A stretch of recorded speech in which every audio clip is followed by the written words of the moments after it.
दुनिया में ऐसी कई रहस्यमयी जगह हैं जिनकी गुत्थी आज तक अनसुलझी है। आज हम आपको एक ऐसी ही रहस्यमयी जगह के बारे में बताने जा रहे हैं। हमारे देश में घूमने के लिहाज से एक से बढ़कर एक ऐतिहासिक और धार्मिक स्थल मौजूद हैं। भारत हमेशा से ही रहस्यों का देश रहा है। यहाँ पौराणिक काल के ऐसे तमाम रहस्य हैं जिनका सच आज भी वैज्ञानिक खोज रहे हैं। भारत की इन रहस्यमयी जगहों से जुड़ा इतिहास या अद्भुत राज लोगों को अपनी तरफ काफी आकर्षित करता है। मध्य प्रदेश को भारत का दिल कहा जाता है। यहाँ घूमने फिरने के लिए काफी खूबसूरत जगह हैं। मध्य प्रदेश में छतरपुर से करीब 70 किलोमीटर दूर एक गांव है बाजना। इसका नाता महाभारत से बताया जाता है। यहाँ एक रहस्यमयी कुंड है भीम कुंड। इसे विज्ञान के लिए भी अनसुलझी पहेली बताया जाता है। कहा जाता है कि इसमें डूबने वाले की लाश तक बाहर नहीं आती। इसकी गहराई का सटीक अंदाजा किसी को नहीं। करीब 18 साल पहले जर्मनी के गोताखोरों ने इसकी हाहा लगाने की कोशिश की, लेकिन जब वे लोग कुंड में उतरे तो कुछ 100 फीट ही नीचे पहुंच सके। ऐसे में माना जाता है कि भीमकुंड हजारों फुट गहरा होगा। इस भीमकुंड से एक कथा भी जुड़ी हुई है जो महाभारत काल की है। पौराणिक कथा के अनुसार अज्ञातवास के दौरान 5 पांडव वन से जा रहे थे। उसी दौरान द्रौपदी को प्यास लगी।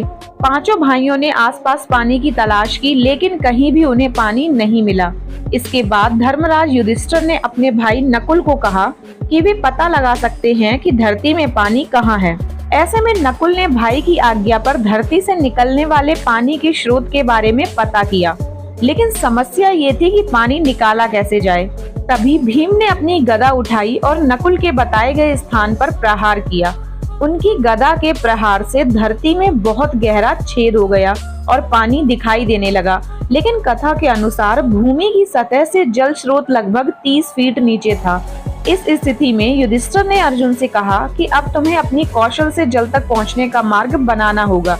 ऐसे में अर्जुन ने अपने बाणों से जल स्रोत तक सीढ़ियां बना दी। बाणों की सीढ़ियों से द्रौपदी जल स्रोत तक गई।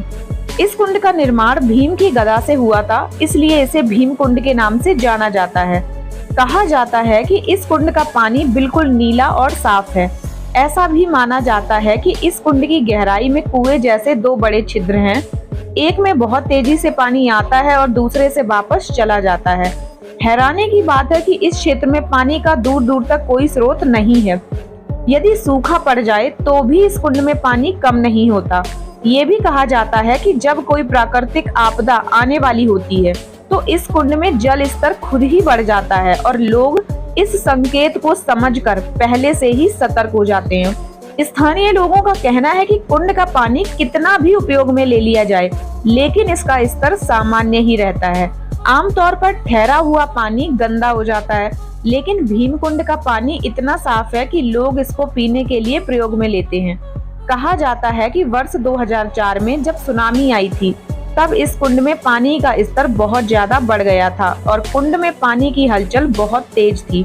इससे ये तो पता लग गया था कि अब कोई आपदा आने वाली है, लेकिन कहाँ आएगी इसका पता नहीं चल पाया था। कई वैज्ञानिकों ने इस पर रिसर्च करके पता लगाने की कोशिश की कि इसका जल इतना साफ और स्वच्छ कैसे है और इसकी गहराई भी जाननी चाहिए, लेकिन आज तक कोई भी इसके रहस्य को सुलझा नहीं पाया है। एक बार जब गोताखोर इसके अंदर गए थे तो उन्होंने बताया था कि अंदर 2 कुएं जैसे बड़े छिद्र हैं। एक से पानी आता है और दूसरे से वापस जाता है और उसकी स्पीड भी बहुत तेज है।